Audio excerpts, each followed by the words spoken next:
하나님의 은혜가 이 시간에도 여러분들 가운데 함께 하시기를 간절히 축원합니다. 참 잘 오셨습니다.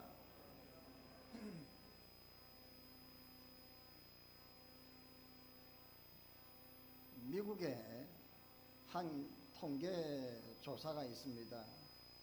게리 메커스 교수라고 이분이 통계 조사를 했는데 죄송합니다.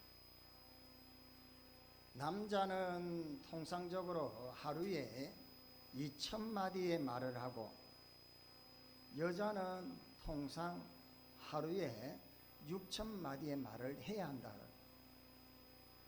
그래서 남자들은 직장에 가서 이런저런 일을 하고 말을 하고 집에 딱 들어오면 그때부터는 말을 하지 않습니다. 왜요? 할 말 벌써 다 해버렸기 때문에. 그래서 집에 오면 피곤해가지고 막 그래. 밥은 안은 그게 다예요. 왜? 2,000마디 다 해버렸기 때문에. 근데 어떻게 합니까? 여자들은 통상적으로 6,000마디를 해야 돼. 그러니까 집에 남자가 오면 남편이 오면 이웃집에 누가 뭐 떡을 갖다 줬다더라. 아이고 누 집에 그냥 싸웠는데 보통이 아니더라. 이는 이야기를 해야 되는데 말라면 귀찮다고 막 그래 해버리. 그러면 안 되는 거예요. 정말 사랑받는 남자는 여자가 6,000마디의 말을 다 할 때까지 아멘 하소 다 받아줘야 돼. 교회 와서도 마찬가지예요. 내 할 말 다 했다고 내 입 딱 다물지 마시고 들어주고 공감해주고. 자, 오늘은 우리가 창세기에 나오는 네 번째 족장 이 요셉의 이야기를 한번 다뤄보기를 바랍니다. 사실은 요셉은 파란만장한 인생을 살았던 사람입니다. 요셉 하면 고난이라는 단어가 떠오릅니다. 참 고난이 없었으면 참 좋을 건데 요셉이 가는 길마다 고난이 연속됩니다. 그래서 오늘 이 요셉의 이야기 시작되는 부분을 통해서 우리에게 하나님이 말씀하시는 말씀을 들을 수 있기를 바라겠습니다. 요셉이 야곱의 늦은 나이에 얻었던 아들이었어요. 여러분, 늦은 나이에, 그러니까 레아와 두 종에게 많은 자녀들을 낳았는데 라헬에게 늦게 이 요셉을 얻었던 거예요. 그러니까 얼마나 금이야 오기야 하겠어요. 채석옷도 입혔습니다. 그러니까 다른 형들, 나이 많은 형들이 다 시기하고 질투하는 그런 상황들이 좀 펼쳐집니다.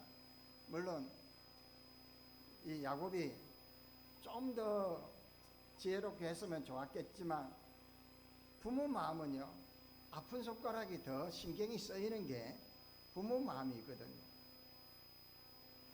이렇듯 요셉의 이야기를 우리가 한번 생각해 보면 요셉이 형들에게 시기를 받고 있는 그 상황에 꿈을 꿉니다.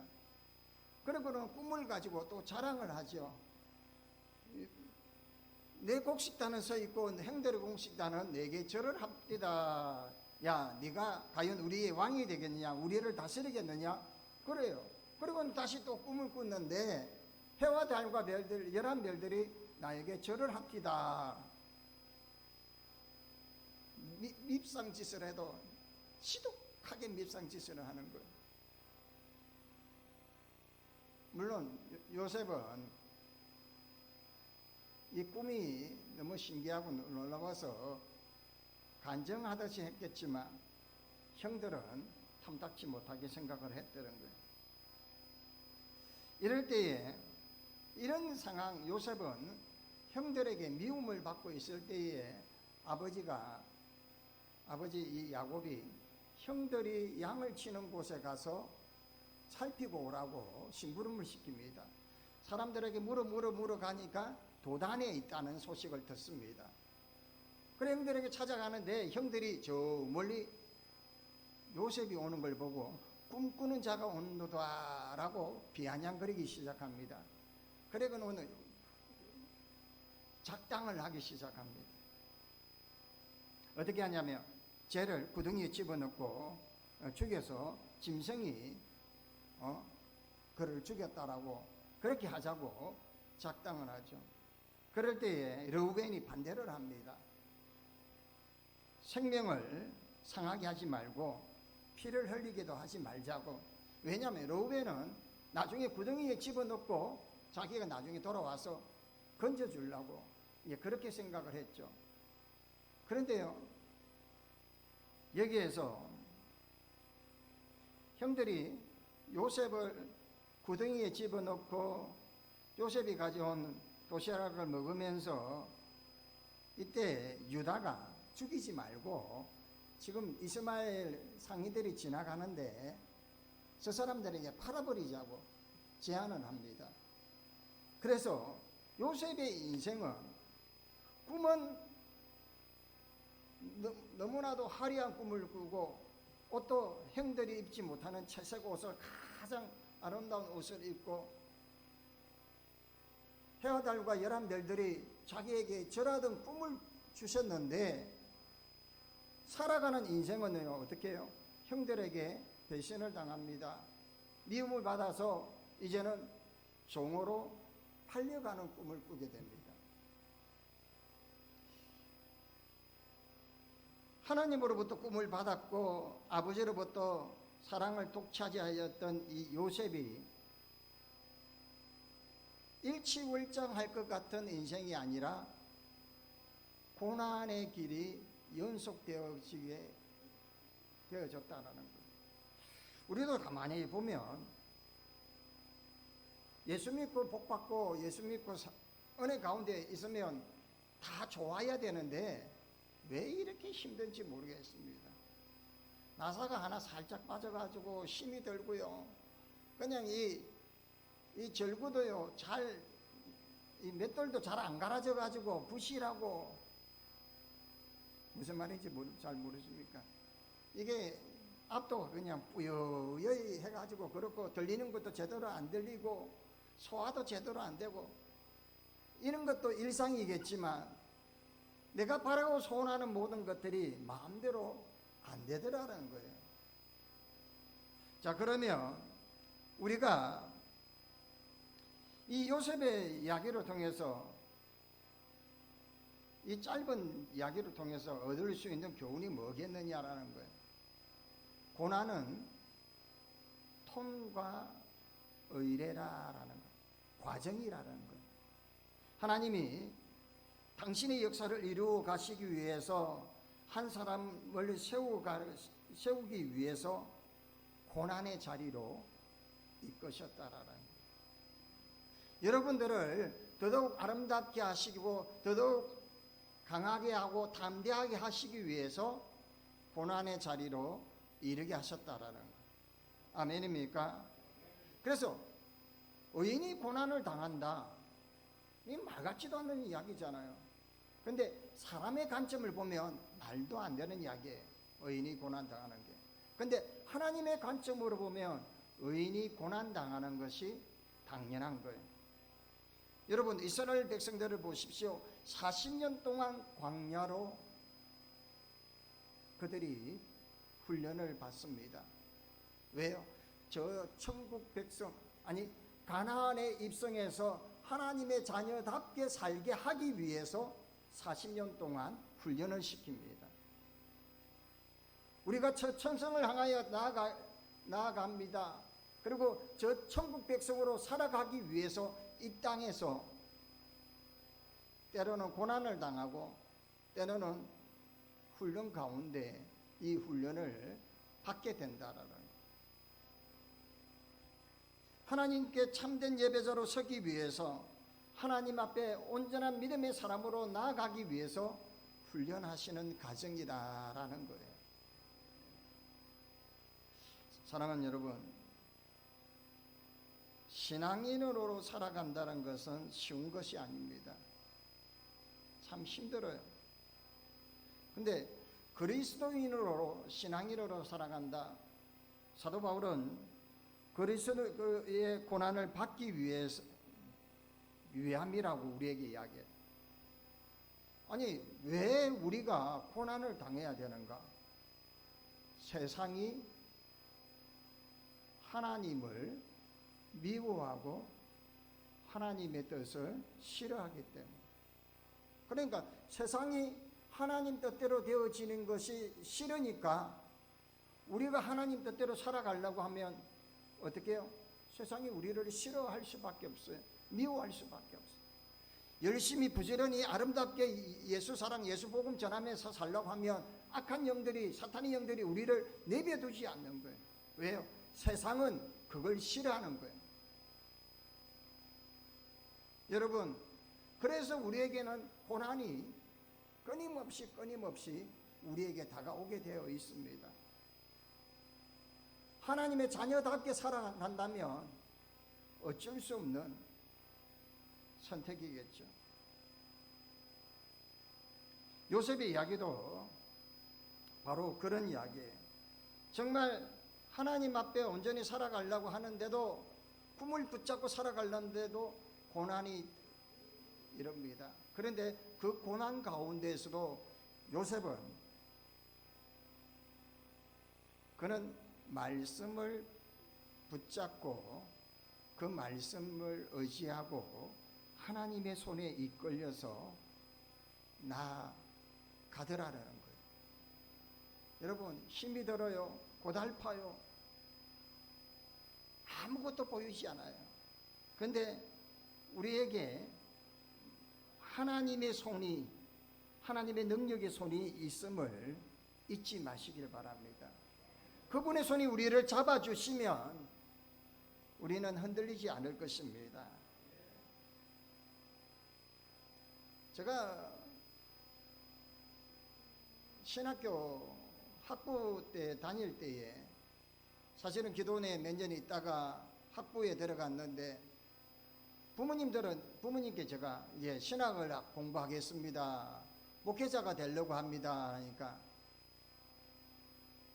호적에서 판대요. 네가 뭐 한다고 신학을 하고 목회자가 되냐고. 우리는 절대 아무것도 안 도와주겠다라고 강력하게 반대를 했습니다. 그래서 저는 부모님의 반대에 순종을 하지 아니하고 하나님 말씀에 순종하고 신학을 공부하면서 참 힘들었어요. 왜?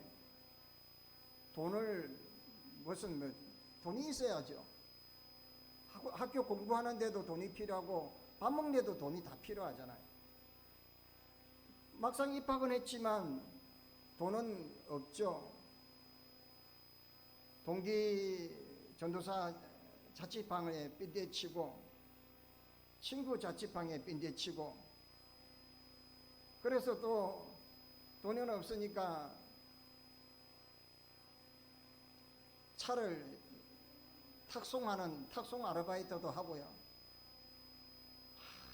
참 그때는 힘이 들더라고요. 차가 좋은 차면 몰라도 핸들은 잡았는데 바퀴가 자꾸 왔다 갔다 움직이고요.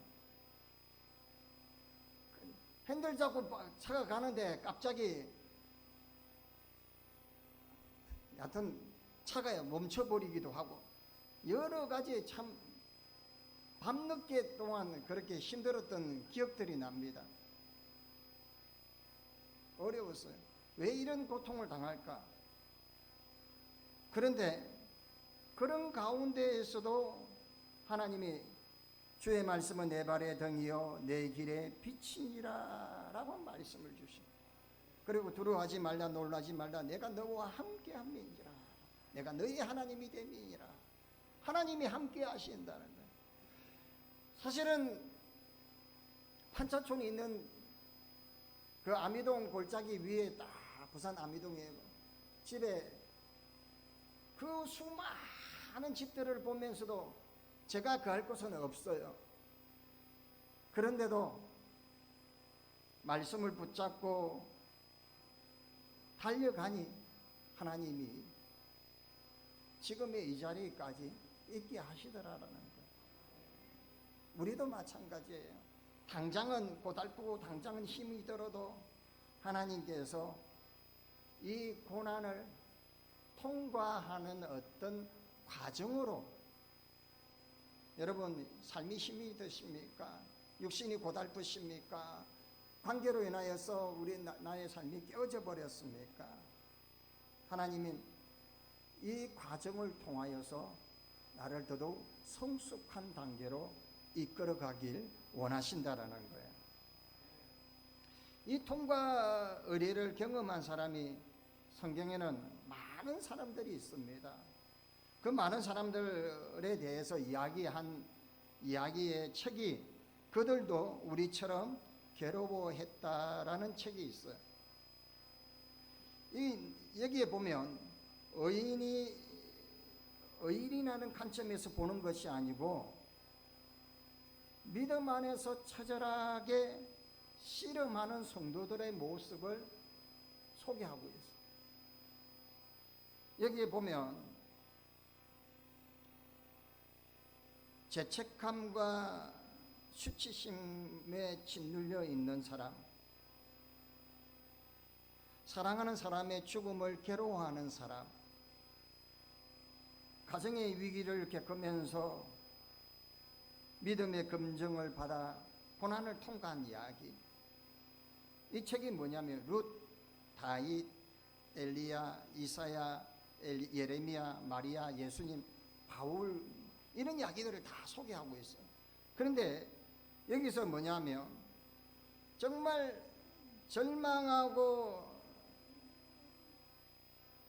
탈진한 이 엘리사의 이야기도 한번 보시면, 엘리사는 어쩝니까? 죽기를 구합니다. 하나님, 이제는 충분합니다. 내가 할 만큼 했습니다. 그러니 차라리 저를 죽여주십시오. 그렇게 합니다. 엘리야. 그런 엘리야에게 하나님은 아무 말씀하시지도 않고 먹이시고 입히시고 기다려주셨던 거예요. 우리의 삶도 그래요. 우리가 고난의 저 끝자락에 있으면서도 우리는 정말 아무것도 할 수 없는 그런 상황에 있을 때, 여러분 영국의 한 학자가, 나비가, 식물학자가 이제 꼬치를 뚫고 나오는 나비를 관찰했는데 이게 좀 너무 몸부림치는 게 안타까워 가지고 구멍을 뚫어줬대요. 구멍 뚫어주니까 이 꼬치에서 나비가 나와서 막 날개를 펴고 그렇게 하고 딱 사는 것 같은데 얼마 가지 않아서 죽어버리더라. 나비가 꼬치 안에서 몸부림치고 용을 쓰면서 그 꼬치를 뚫고 스스로 나와야 혈액이 통하고 윤기가 나고 그러고는 힘을 얻고 날 수가 있는데, 그 과정 속에서 사람의 인위적으로 구멍을 뚫어져 버리니까 결국은 날지 못하더라는 거예요. 우리가 하나님의 관점으로 한번 보시기 바랍니다. 우리가 고난 가운데 있어요. 이 나비처럼 우리는 꼬치를 뚫고 나오려고 하는데 하나님이 그거 썩 그냥 구멍을 하나 뚫어주면 좋을 거 아니에요. 그렇죠? 하나님이 왜 구멍을 좀 뚫어주시면 좋은데 왜 안 뚫어주시냐고 그래요. 하나님은 하실 수 있잖아요. 하나님은 왜 못하겠어요? 하실 수 있죠. 하나님은 얼마나 답답하겠어요. 얼마나 마음이 안타깝겠어요. 그냥 뚫어주고 싶어요. 하지만 뚫어주면 내가 죽기 때문에, 오히려 내가 더 강하고 더 담대하고 더 화려하게 아름답게 비상하기를 원하시기에 기다려 주신다라는 거예요. 휠체어를 탄 제2의 아인슈타인이라는 사람을 아십니까? 스티븐 호킹이라는 박사 이야기입니다. 이분은 휠체어를 타고 목소리는 쇳소리가 납니다. 사실은 이 사람이 르게릭병에 걸렸었는데, 르게릭병에 걸리기 전에는 대단했습니다. 이 사람은 옥스퍼드 대학 3년을 수학하고 캠브리지 대학 박사 과정에 들어갔을 때 이제 쓰러지게 된 거죠. 그런데 이렇게 쓰러진 이 사람을 향하여 질문합니다. 행복하냐 아닌가? 자기는 르게릭병 있기 이전과 이후를 따지면 지금이 더 행복하다라고 합니다. 그는 몸이 더 쇠약해지면서부터 명성을 얻게 되고 육체적으로 최악의 고통 가운데 있음에도 유무 감각을 잃지 않으면서 그는 강의를 하고 그래요.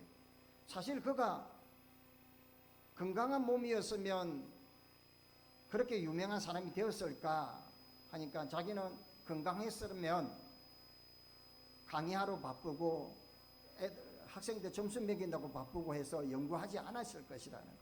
그런데 몸이 아픔으로 인하여서 연구를 하고 이렇게 유명한 과학자가 되었다라는 거예요. 사랑하는 여러분, 오늘 우리가 고난을 대하는 자세를 한번 생각해 보겠습니다.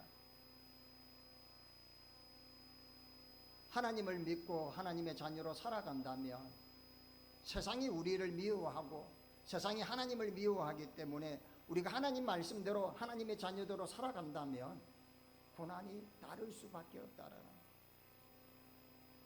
그래서 이상하게 여기지 마시기 바랍니다. 우리 당하는 이 고난을 주님 약속 의지하고 주님이 반드시 우리와 함께 하신다고 하셨고요. 우리를 도와주시고 우리를 지켜주시고 우리에게 힘을 주시기에 이 고난 가운데에서 주님이 내 손 붙잡고 계심을 잊지 마시길 바랍니다. 우리는 여전히 이 땅에 발을 딛고 살아가고 있습니다.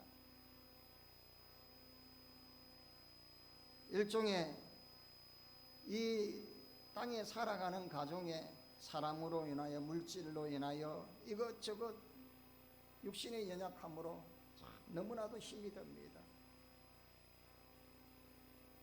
오죽하면 시편 기자가 밤마다 심장이 나를 교훈하도다. 얼마나